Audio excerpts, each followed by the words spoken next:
સુરતના અભ્યાસ railway station વિસ્તાર અને વરાછા રોડ પર ટ્રાફિક જામ તથા વાહન પાર્કિંગની અનિયમિત સમસ્યાઓના નિવારણ માટે સુરત ટ્રાફિક પોલીસ તથા સુરત ઇન્ટ્રા-સિટી ટ્રાન્સપોર્ટ કંપનીના અધિકારીઓની સંયુક્ત ટીમે નિરીક્ષણ કાર્ય કર્યું હતું।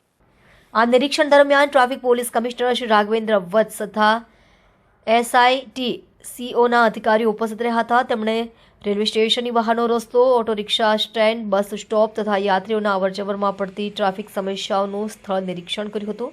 તે જ રીતે વરાછા રોડ પરના મુખ્ય ચોકમાં થતા ટ્રાફિક જામ અને તેના કારણોની તપાસ પણ કરી હતી। આ સંયુક્ત નિરીક્ષણ પછી અધિકારીઓએ સ્થળે જ સમસ્યાઓના ઝડપી નિરાકરણ માટેની શક્યતાઓ ચર્ચી। રેલવે સ્ટેશન વિસ્તારમાં ઓટો રિક્ષા અને કેબ્સની અવ્યવસ્થિત પાર્કિંગ પર નિયંત્રણ, યાત્રીઓ માટે વ્યવસ્થિત પિકઅપ અને ડ્રોપ ઝોન તથા એસઆઈટી સીઓ બસ સેવાઓના સમન્વયનો સમાવેશ થાય છે। વરાછા રોડ પર ટ્રાફિક સિગ્નલ સિસ્ટમમાં સુધાર, રોડ માર્કિંગની સ્પષ્ટતા અને જરૂરી સ્થળોએ ફૂટ ઓવર બ્રિજનો ઉપયોગ સુનિશ્ચિત કરવા જેવા મુદ્દાઓ પર ધ્યાન કેન્દ્રિત કરવામાં આવ્યું। ટ્રાફિક પોલીસ કમિશનરે જણાવ્યું કે સુરતના આ બે મહત્વપૂર્ણ વિસ્તારોમાં ટ્રાફિકની સમસ્યાઓ ઝડપથી ઉકેલવા અમે એસઆઈટી સીઓ સાથે મળીને કાર્ય યોજના બનાવી રહ્યા છીએ। ટ્રાફિકને સરળ બનાવવા અને યાત્રીઓની સુવિધા માટે ટકાઉ ઉપાયો અમલમાં આવશે।